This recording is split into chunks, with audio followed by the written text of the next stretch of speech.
Matapos ang higit isang taon, muling binuksan ng Philippine Postal Corporation o PhilPost ang aplikasyon para sa Postal Identification o Postal ID. Kanila itong inanunsyo sa social media nitong Martes, October 15. Ang Postal ID ay itinuturing na isang valid ID sa Pilipinas. Tinatanggap ito sa iba't ibang transaksyon gaya ng government services, mga bangko, at iba pang financial institutions. Nasa 3 taon ang bisa nito para sa mga Pilipino at 1 taon naman para sa mga dayuhan.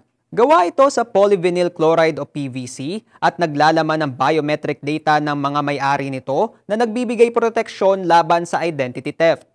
Matatandaang noong March 10, 2023, pansamantalang itinigil ng PhilPost ang pagtanggap ng aplikasyon para sa Postal ID until further notice. Ito raw ay bunsod ng ilang technical issues. At dahil bukas na muli ang aplikasyon, nagpapaalala ang PhilPost sa mga aplikante na kailangan nilang personal na magtungo sa mga piling sangay ng capturing post offices sa buong bansa para makuha ang ID dahil hindi raw tumatanggap ng online application sa kasalukuyan. Para sa mga gustong mag-apply, kailangang dalhin ang orihinal na photocopy ng mga sumusunod na dokumento.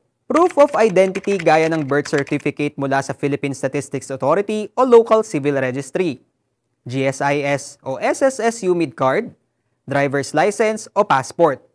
Gayon din ang proof of address gaya ng barangay clearance, certified true copy ng lease, titles, real estate tax receipt, bank statement, credit card statement, school billing statement o utility bill. Dagdag pa ng PhilPost, ang mga babaeng kasal ay kinakailangan magdala ng marriage certificate bilang karagdagang dokumento. Para naman sa mga nais magpa-renew ng kanilang postal ID, kailangang isumite ang mga sumusunod. Original at photocopy ng expired postal ID, pati na rin ang proof of identity at proof of address. Ang bayad sa postal ID application at renewal ay 550 pesos, kasama na ang value-added tax. Para naman matukoy kung saan matatagpuan ang mga capturing post office branches, maaaring pumunta sa official Facebook page ng Postal ID at sa kanilang website, postalidph.com. Maaari ring makita ang kompletong listahan sa inyong screen.